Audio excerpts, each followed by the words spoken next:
How many men have walked on the moon? Okay. It's a very specific question.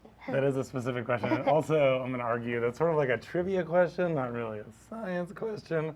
I had to look this up. I actually didn't know the answer. I know it wasn't too many, but the answer is actually 12 people have walked on the moon. It's more than I thought. Yeah, I thought it was a few more, but yeah, I knew it wasn't. Oh, you thought it was number. more? I thought it was a few more. I thought it was something like 20. But I didn't know that missions where we'd sent people had stopped a number of years ago. But if we could jump to my screen really quick, I pulled up just a list of the 12 folks who have walked on the moon. And I think we're familiar with the first two, Neil Armstrong and Buzz Aldrin.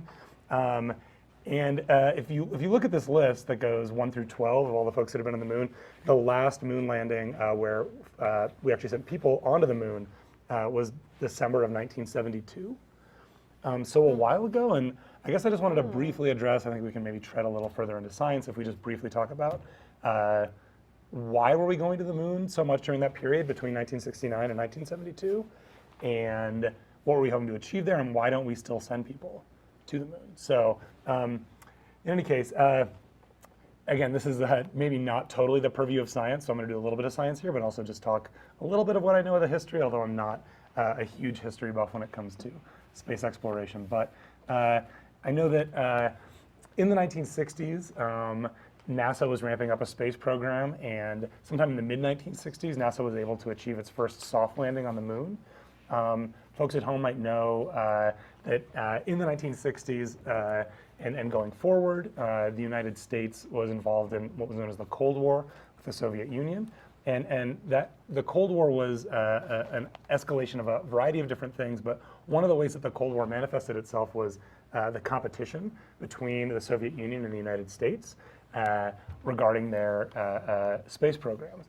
And the reasons why we might want to send a person to space, I think, are complex. And from a scientific standpoint, there's lots that we can actually learn by sending somebody to the moon, or by at least going to the moon. This picture that I'm showing here is just an artist representation of perhaps how our moon formed. It's not totally agreed upon how our moon formed, but the most common theory is that during the early days of our solar system, as the Earth was forming, the Earth had formed out of a cloud of debris that had been scattered when the star that had existed before our current sun had exploded and gone through a supernova. And the debris that star scattered started to coalesce and form large clumps of rock, and eventually planet-sized clumps of rock. And in the orbital path of Earth, we have this large proto-Earth. This is like going to be about 5 billion years ago. And another large planet-like object is thought to have smashed into early Earth and ripped off some of early Earth and also left some of itself in early Earth.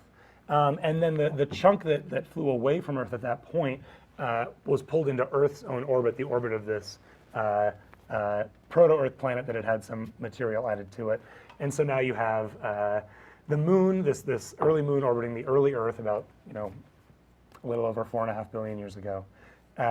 And for that reason, the fact that the moon contains part of early Earth, and the fact that part of early Earth was carried up onto what is today our moon, studying especially the rocks of the moon has been of great interest to scientists for a long time. But I would say that that's not really the reason why we ultimately went to the moon. It wasn't really a totally scientific endeavor. It was largely based on what I was talking about before, that arms race and or the space race, I guess, as it was called in this case. And the truth is that the scientific gains that came out of the space race have a lot less to do with what we found on the moon than the technologies that were developed in the process of being able to go to the moon. And so, you think about the cost associated with sending people up to the moon and the risk associated with sending people up to the moon. Many people will be familiar with the story of Apollo 13, unsuccessful lunar mission. And there are reasons why we just wouldn't want to send somebody up there. We still send missions to the moon, and other governments do besides the United States, and private laboratories often participate with governments. There's a company called SpaceX that now does a lot of launching of satellites and any kind of moon missions. And again, there's still reasons why we'd want to go there and collect samples, but we're not sending people like we used to. And again, I think it largely has to do with the escalation of the Cold War and political changes that have come more than for scientific reasons. So that's not my area of expertise. So. Yeah, I just want to throw out there, you have a very impressive amount of just like knowledge Random swimming knowledge. around I your was head. thinking It the is. same thing while It's you were a- talking. I was like, it's how kind does of a he? mess. Yeah. He didn't look all of this up. How he just knows this. I Yeah, had I to was look up looking at the, your I had to look up screen. the people who I didn't know the number of people, but it's just vague. And- Yeah. And I'm sure that I got some things wrong. If you want more information on that story, you should look into it. It is well documented, and there are people who are so into everything involved with the space race, but it's just not. Yeah. I've always thought space exploration, kind of for reasons I mentioned, is a little bit crazy. Like, it's interesting. There's no question it's interesting. Yeah. But the true gains seem to come from like developing the technology to do it. That we can use here. Right, there's more. so much more to study on the Earth in my Yeah. view, or it's more interesting, but there are people that totally disagree with me, and more power to them. Yeah, I was thinking the same thing. It is impressive though. Well, thank You you. I are appreciate it, impressive, guys. Sam.